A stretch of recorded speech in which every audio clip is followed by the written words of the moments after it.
This is Janet Diane Mourglia-Swerdlow with another edition of HealthyLivingForExpansions.com. Today we're going to deviate a little bit from what we normally do because I'm going to show you how to make quote unquote a regular type of a cake.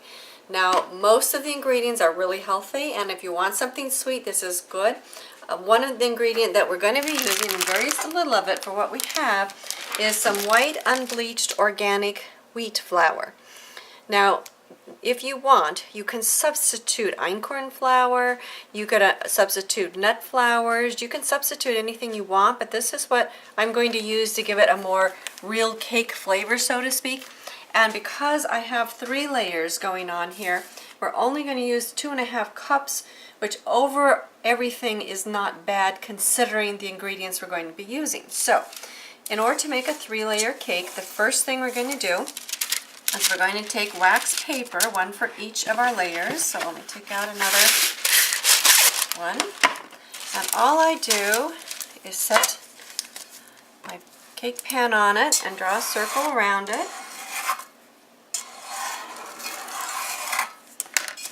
And then take my kitchen scissors and cut the circles out.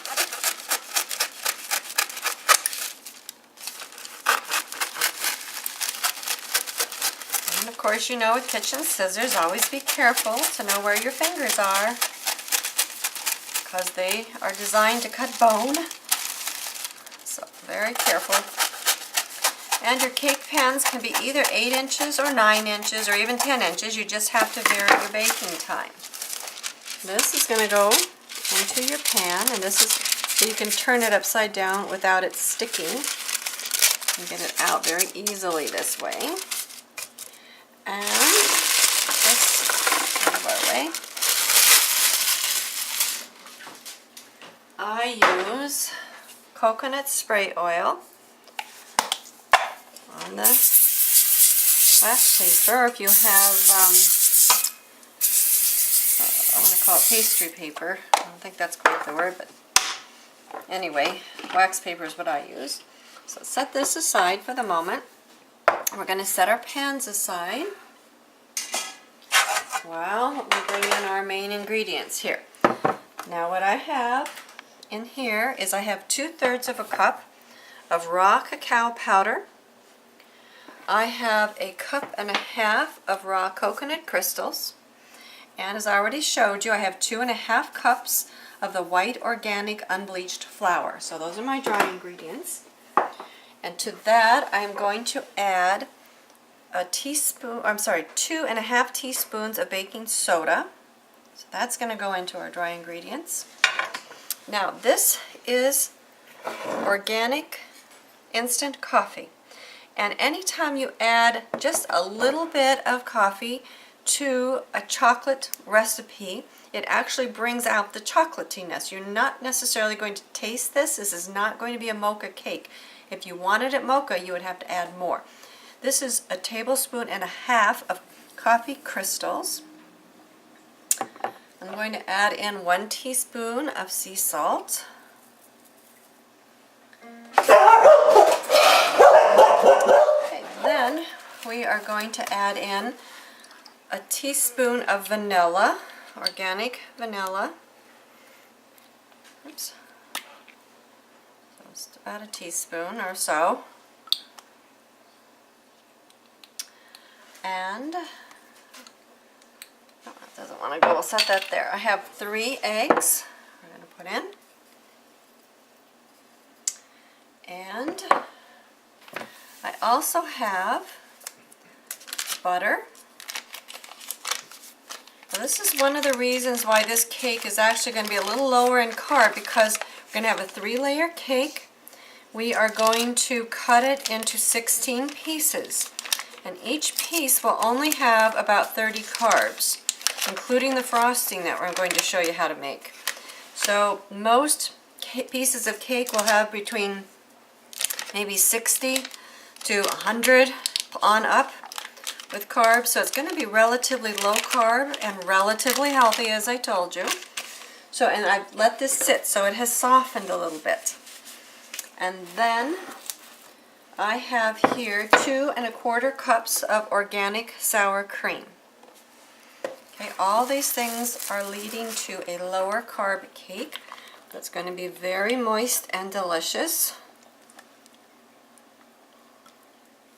I'm going to kind of mush it together, but then I'm also going to use my mixer because that's going to give us a smoother, creamier batter. So just kind of blend it together a little bit, because otherwise once you start the mixer up, sometimes the things get thrown all over the place. But as you can see, the ingredients overall are relatively healthy for you. And sometimes you just want to have a little dessert, or you want to have something special, or you want to be able to take something to, let's say, a general party where people might not be watching their diet as closely as you are, but you still want something that you can eat overall. So, as I said, let me grab a knife and we'll scrape this off a little bit, and then I'll get my mixer. And this is a really beautiful cake. And then I'm going to show you how to make the frosting. And as I said, all total, all combined, the whole cake is only going to have approximately 500 carbs in it for a 3-layer cake. So it really is overall very low carb and reasonably healthy under the circumstances. Let me grab my mixer, plug that in.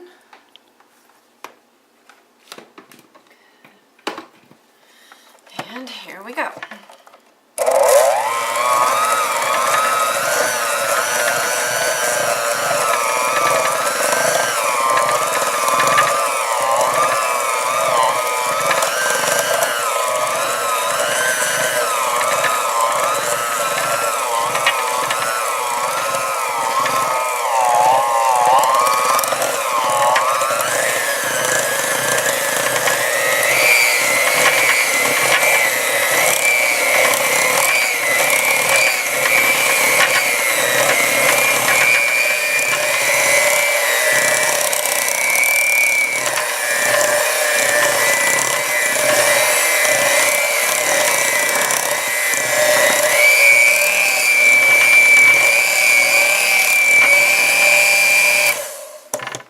Okay, you can see how nice and thick that is. So give it a little bit more, I think.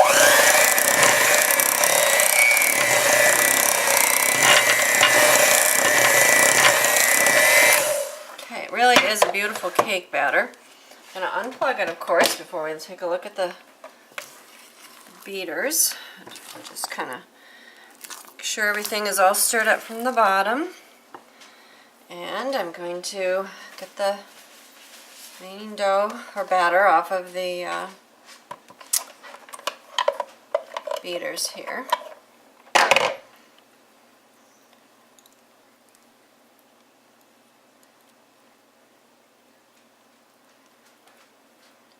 And when you serve it to people who might not be as into healthy eating as you are, I like to call it a dark chocolate cake, because when people hear the word dark chocolate, they're not going to expect it to be quite as sweet as what they would a regular cake.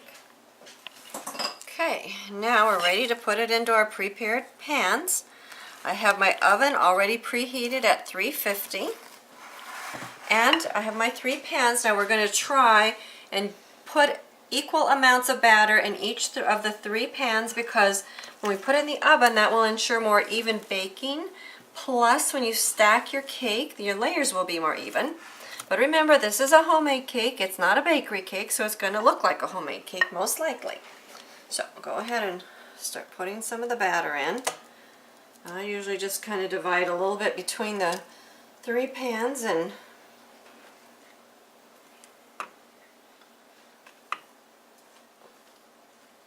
kind of work it around as I go and cross my fingers.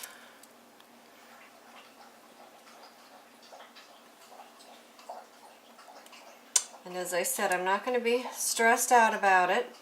It's going to be delicious. It is a homemade cake. I'm not a professional chef, so therefore my expectations are that it's going to turn out wonderful, and I'm going to be happy with whatever my results are. And once you get it in the pan, I'm going to get this batter off. You're going to spread it around toward the edge of your pan.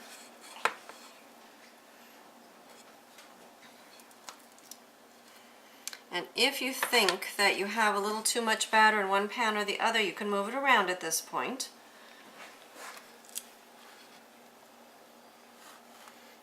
Take a lump of this one out because this one looks a little bit more than this one. But you know, once you got it in the oven, who knows? And then when you put it in the oven, you want to try and put it in the center of your oven. You don't want the pans touching each other or the sides of the oven, because that will change how fast your cake will bake. And again, now these are 8-inch pans. I'm going to set it for about 25 minutes, and then I'm going to check it by putting a toothpick in. If the toothpick comes out clean, it's done. If the cake sticks to it, then you know that it still needs to be baked more. So it's going to go in my oven for about 25 minutes, and then we're going to check back and see how it's doing.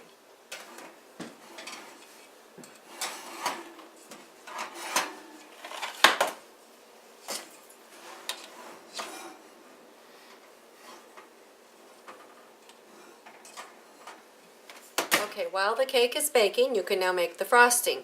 We're going to make a type of ganache, which is like a thick chocolate fudge that you could spread. That's the best way I can explain it.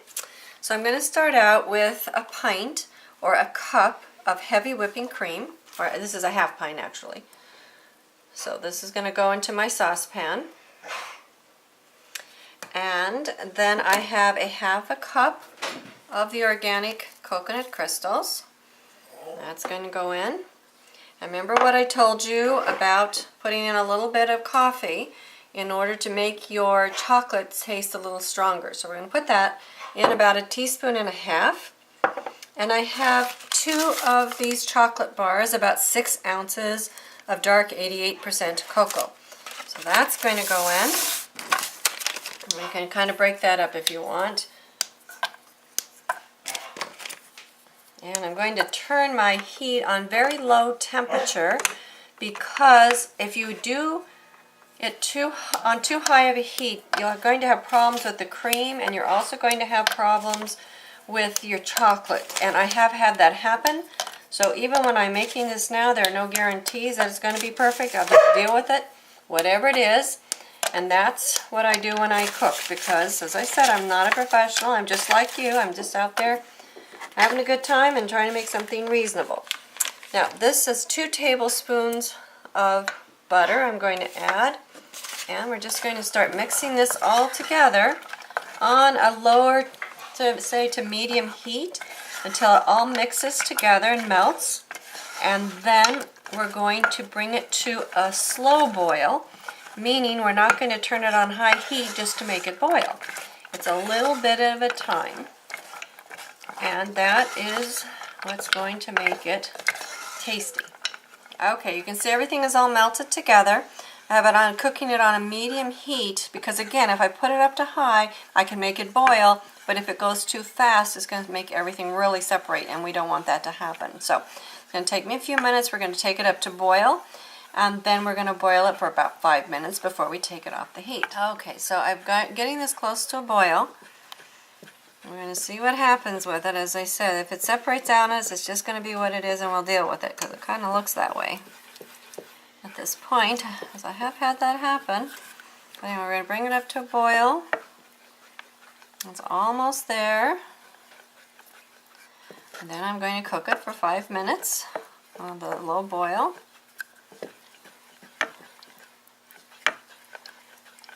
But that's the nice thing about a ganache. It is what it is. And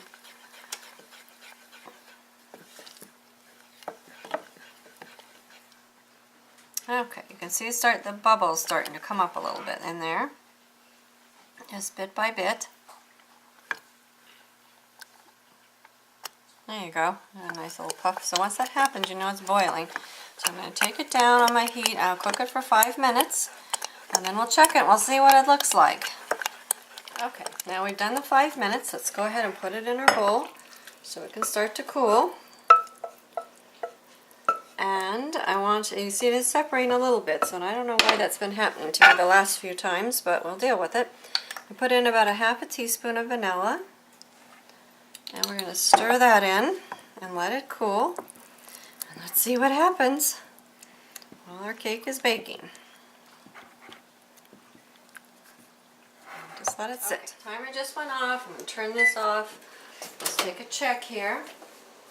Oh yeah, I don't even need toothpicks. You can see they're nice and springy. Well, we'll just throw a toothpick in there just for fun, just to be sure. It is done. So it might be, no, it's not quite, you see? Look, a little bit done. Let me check the back too, in case that's hotter in the oven back there. This back one is done. And let me check this one. And that one is done. So this, just the middle one, I'm going to leave it for another couple of minutes, just in case. Okay, let me turn my oven back on, 350. Put it in for about 5 more minutes. Alright, so while that's happening, okay, we're going to deal with these. So what we're going to do, because remember your pan is hot, and you can see how it's pulled away from the sides, but I'm just going to loosely run this knife around to make sure. And as long as it sits in the pan, it is going to continue baking. You can also see how it's got little peaks on it, which makes it a little bit more difficult for stacking. Taken my wax paper and I've covered my cooling racks. So that's going to go on. I'm going to use my pot holders to tip it up. Let's pull that off. There we go. Watch the steam. It's going to roll out of there. Okay. There's one. Let's do the second one. Parchment paper was what I was trying to think about earlier. So if you don't have wax paper, you can do parchment paper. There we go. Same thing. Use the hot mat. Pull it up with.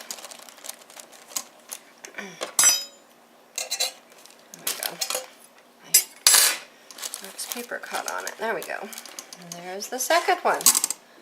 So in just a couple of minutes, the other one will be done. We'll add it. And these are going to cool before we frost and stack. So we'll be back. Right, I did this over again because I didn't like the way this one that I boiled turned out. So, and you can see how much nicer and smoother and creamy that is. So I'm going to take another bowl and let this one cool.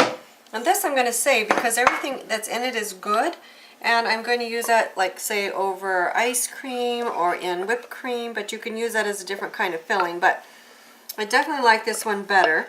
It's been so long since I've made the recipe, I've kind of forgotten what I did, because I kind of make up a lot of these things as I go. So without boiling it, I just brought everything to a medium heat and melted it all together. And then as it cools, it's going to make a much nicer ganache. So, and that's not to boil. So, but like I said, that won't go to waste. I'll certainly use it. So then, I'm going to take the first cake layer that I took out for cooling. I'm going to go ahead and put it on the plate and kind of get it ready. So this is just going to go on like this in the middle. And we're going to turn it over like this. And we're going to peel off this, and we're going to just keep letting it cool. Now, if you wait until your cake is cool, what will happen is your ganache will stay nice and creamy. If you want to have it soak in a little bit, you can do it while it's still hot. When it's still pretty hot right now, so I'm going to put it back up on top of the rack so the air can circulate underneath it. But anyway, so that's going to be our first layer, and as you can see, I took out the third layer. So everything is just cooling and the frosting is cooling. It's going to take it a little bit of time. But then we can just put it all together and we're going to make a beautiful cake for somebody special. Okay, so the cake is nicely cooled. It's a little warm, but it's basically cool. So I'm going to take some of the ganache. You can see how nice and thick it's gotten. And just spread a little bit on. And if you spread a little bit over the sides and you let it kind of drip a little bit. It'll be easier if you want to actually frost your sides, or you can just have kind of a drippy side look, which is kind of nice sometimes depending on the look you're going for. Okay, so there's layer number 1. There's layer number 2. Just put that up. And you can kind of see now, if we were in a bakery, we'd be making sure all the sides were even, but I'm not going to do that because I don't want to waste any of the cake. I just like to have the general overall deliciousness of what I'm making. And then again, we're going to go a little bit to the sides.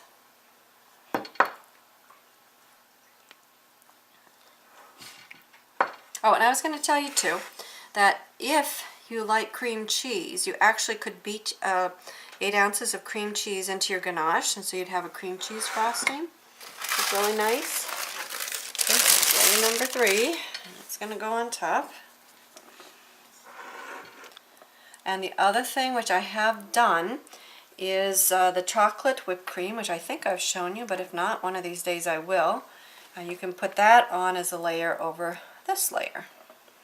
And that is also good. But however, sometimes with the whipped cream, the real whipped cream, it might slide off of your ganache. So that's what I said. When you do things at home, it's a little bit different than the bakery, but usually that general effect is better. So I'll just kind of make that nice on top. I'm going to go around a little bit around the sides. And you know, if you wanted, like again, if you were a bakery, you would probably be filling in and trimming up, but I'm not going to do that. And then to make the bottom look nice, you can take just a piece of paper towel and you just put it around the bottom, and you can just kind of like this. And you know, you can sprinkle it with nuts if you like, you know, whatever you want to kind of personalize it and make it your own. But anyway, so there you have it, a beautiful homemade chocolate layer cake, and it's reasonably healthy, all things considered. Only 500 carbs for the entire cake, including the icing. So if we cut it into 16 pieces, that's only about 30 carbs per piece, which is very, very reasonable. Plus, there's a lot of good food in there for you. There's the sour cream, the butter, the cacao is good for you. The dark chocolate, which we put in the frosting, is good for you. So there's actually some nutritive value in here, believe it or not. So you might as well enjoy life and have fun. And until I see you the next time, I'm Janet Diane Mourglia-Swerdlow for another edition of HealthyLivingExpansions.com.